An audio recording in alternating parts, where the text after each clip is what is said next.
It's Danny Rocco with Dose of Did You Know, and with me today from his mobile office, Mr. Andrew. How are you today? Hey, what's up, Coach? So glad. Like, hey, you want to wait till you get home? He's like, no, let's do this now.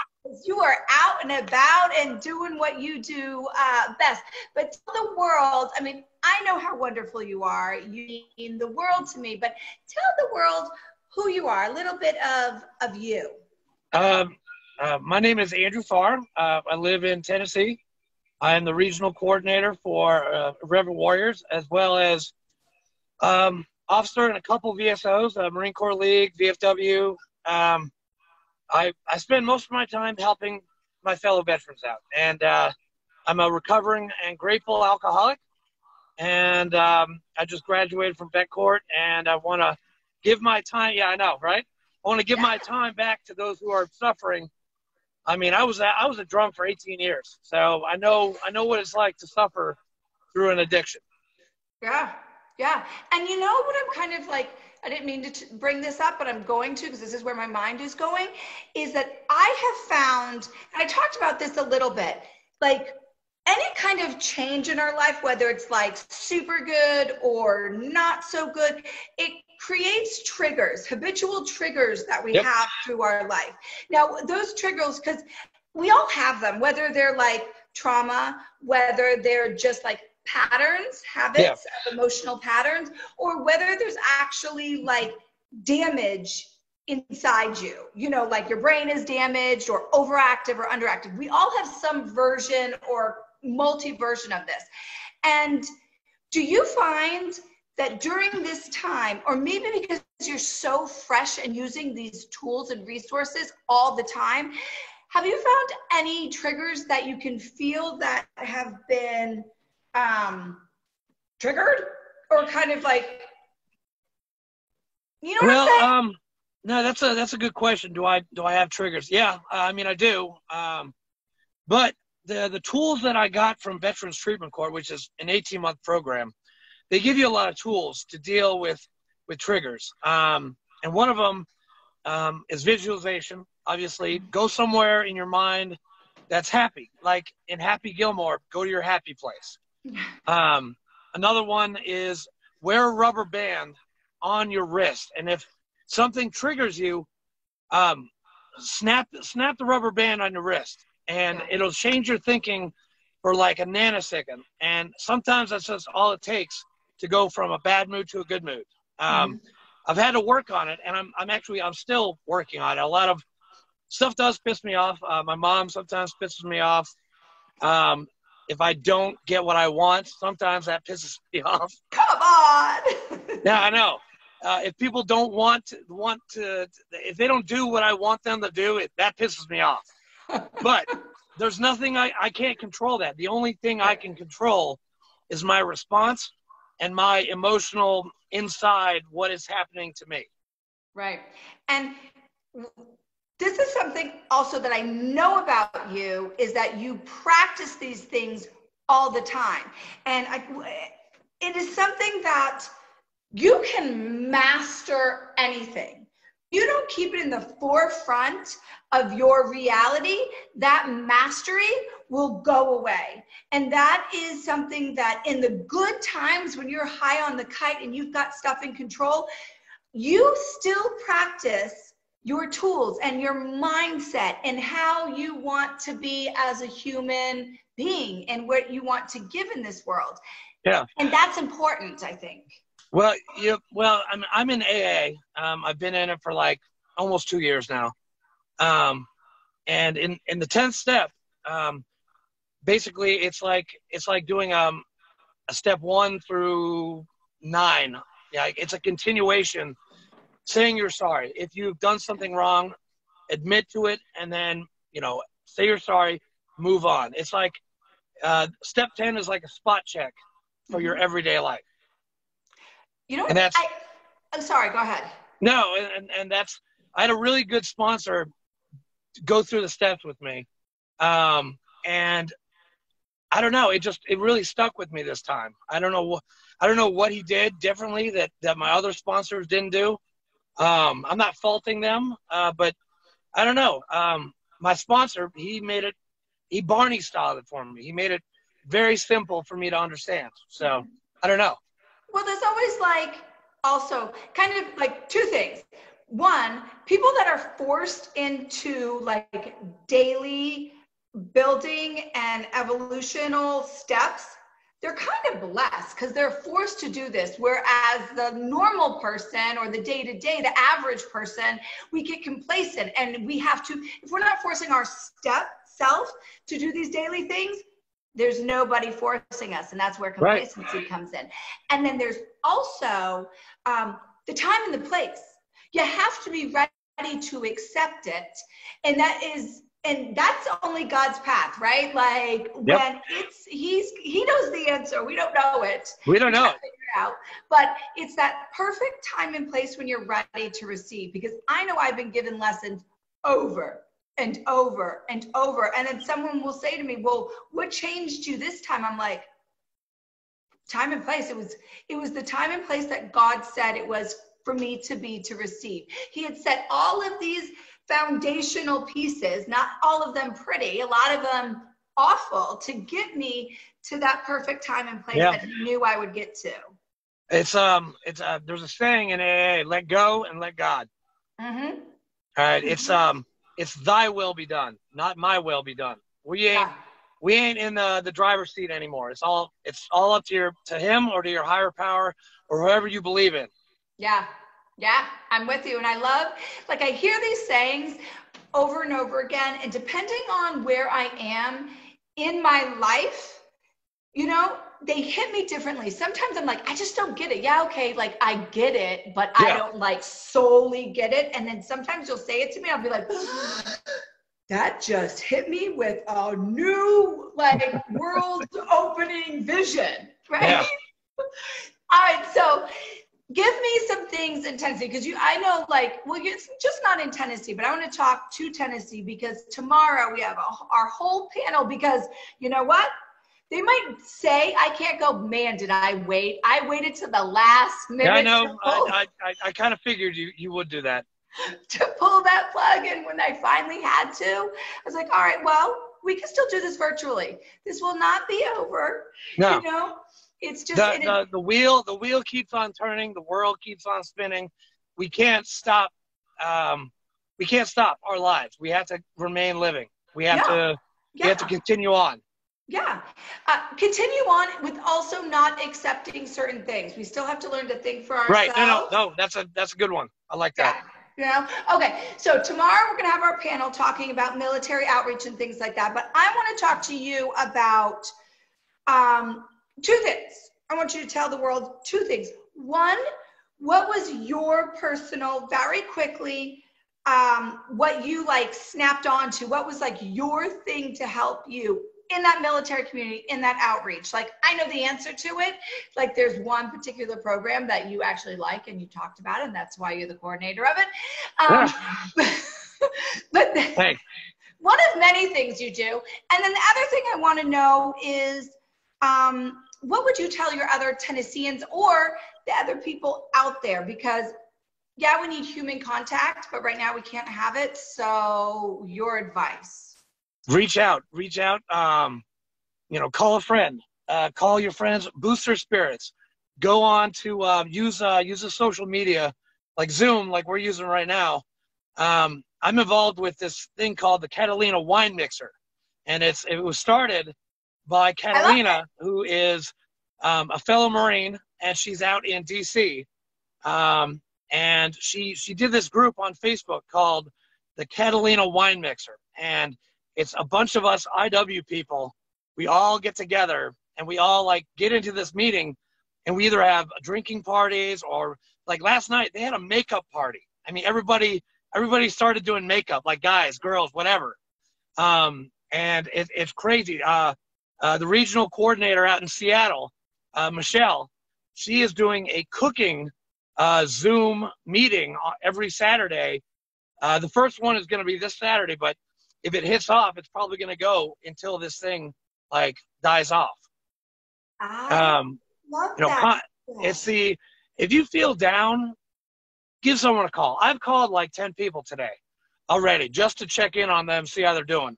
Most, you know, some of them my Marines, some of them my IW buddies, you know, and offer like lend an ear to if they're having problems.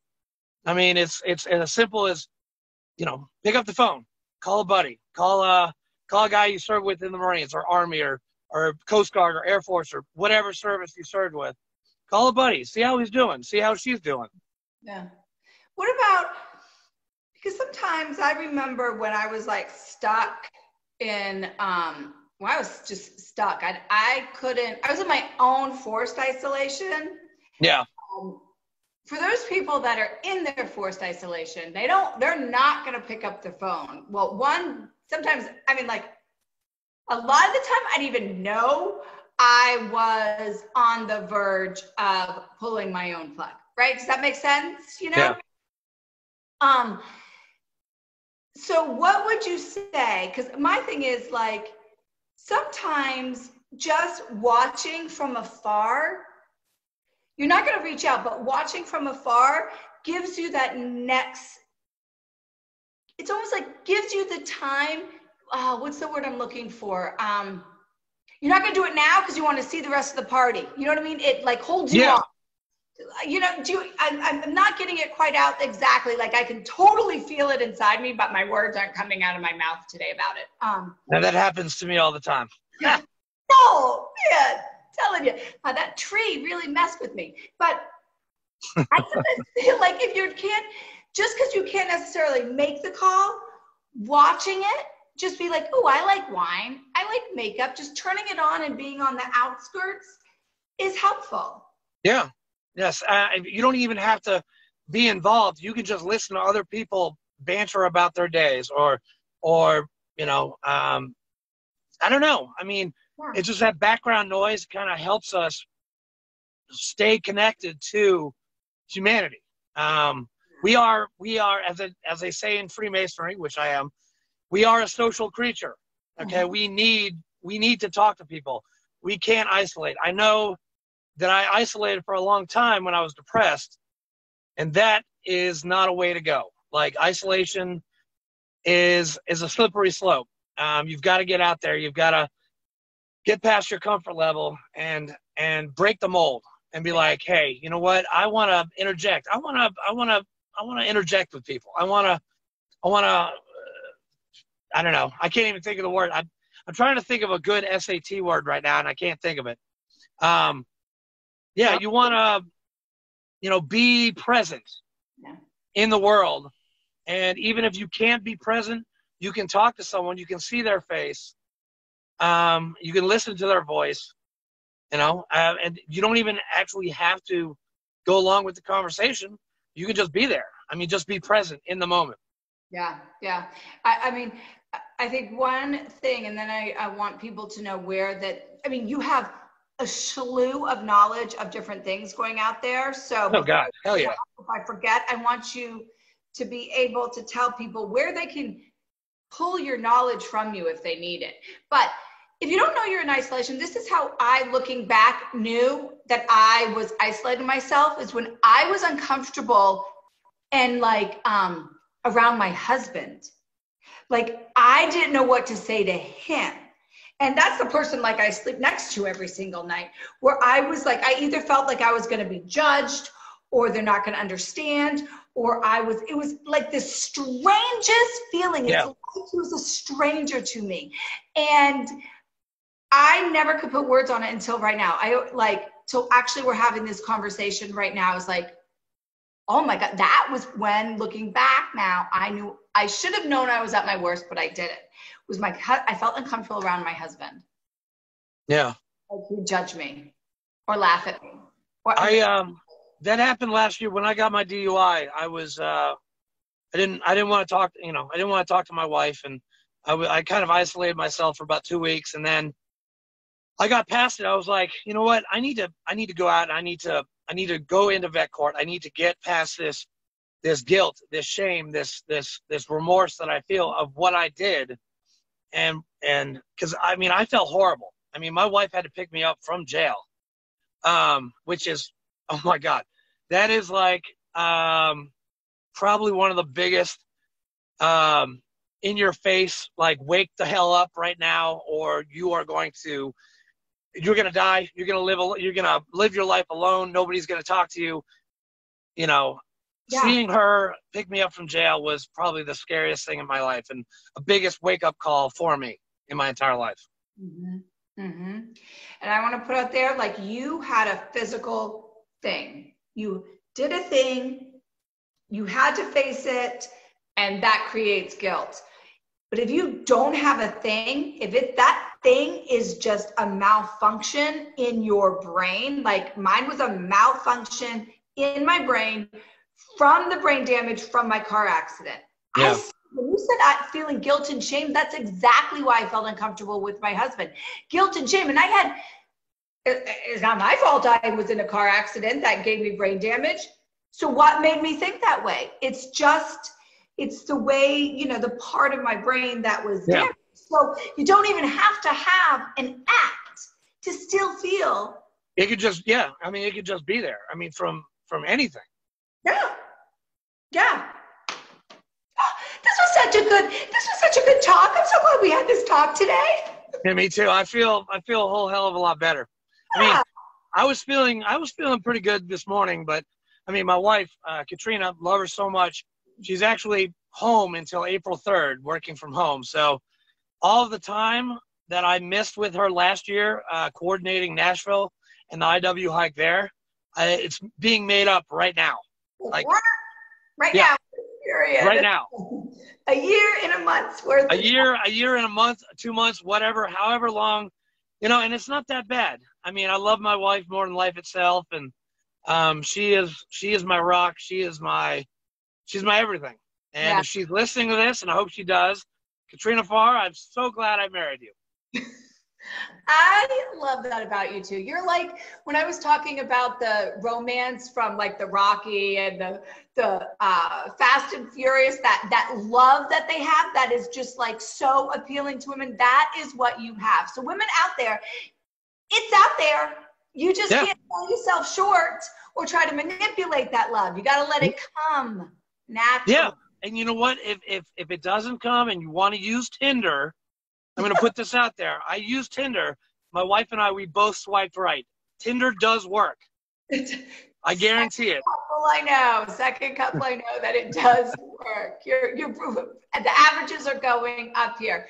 All right, so before we let everyone go here, how can people reach out to you if they want to find out more about all those cool things that you just talked about, the wine and the cooking and the hikes, or just be like, Andrew, I connect with you. You're my story, but I'm 5 years behind you, Yeah. They can reach out to me. My number is 615-490-5715. You can email me at andrew@irreverentwarriors.com. My phone is always on. If I don't answer, it's because I'm in a meeting in AA or I'm sleeping. So I'm always there to help out. Reach out. If you're a veteran, reach out to your VSOs, your veteran service officers, Davidson County, Rutherford County, Maury County, Doc Malachias, who we're going to talk to tomorrow. He is a huge advocate for veterans. Army, he was a medic, great guy. He wrote a book called The Warrior's Garden. Amazing. Reach out to the Marine Corps League. If you're a Marine or a corpsman or a chaplain, reach out to the Marine Corps League. American Legion. Chrissy, what's her name? Dang, I forgot her name. Hold on, it'll come to me. American Legion is a way to reach out. The Tennessee Suicide Prevention Network. If you want to, if you need to talk to someone, call the Tennessee Suicide Prevention Network, and I'll give you all the information via.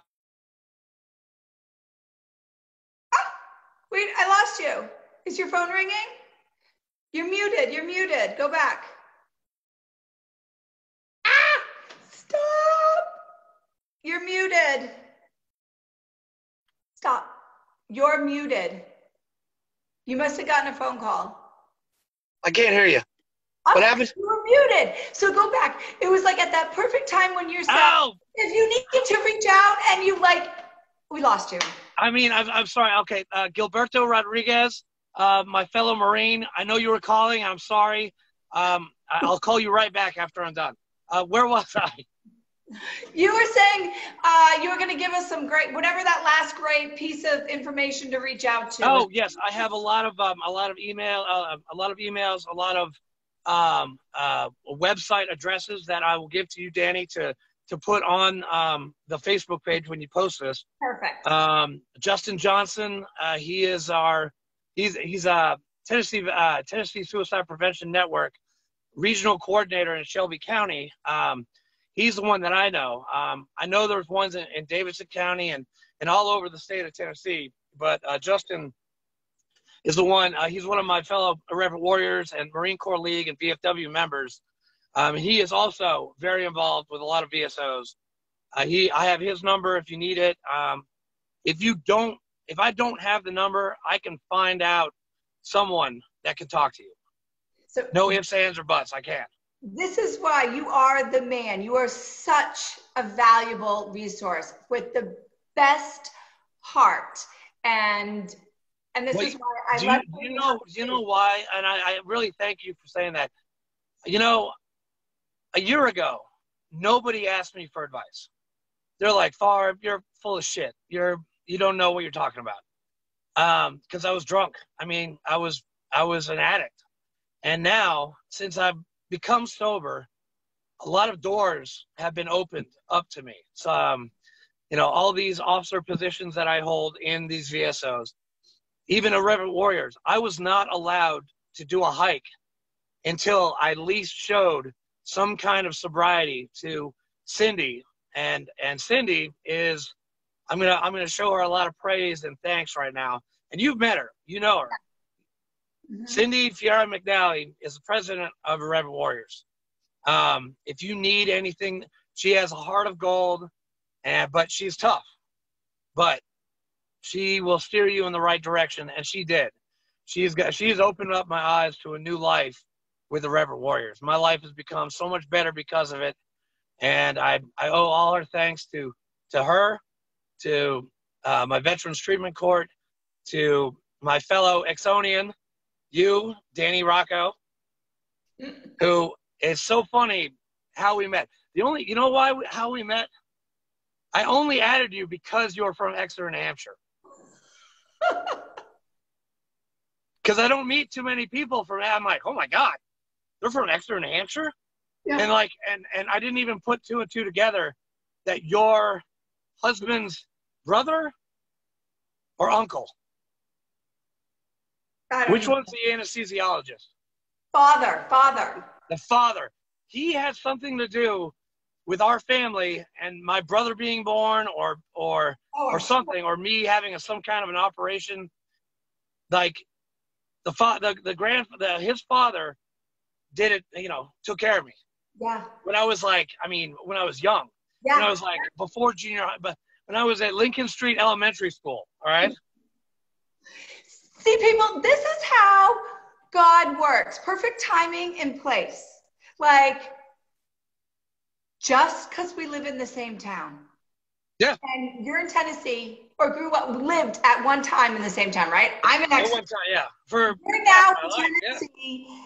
Coincidentally, through social media, whatever algorithms, I pop up, you add me, and we've been like amazing friends ever since. Like, yeah. I love your wife. I love you. I volunteered, Joyce and I, the hike down in Fort Lauderdale. Like, couldn't be more like meant to be. Yeah. Oh, hey, and one more thing for all you guys listening out there too. Danielle Rocco, Devoted to a Soldier, is a fabulous resource because Danny, she's a life coach. She's a Blue Star mom.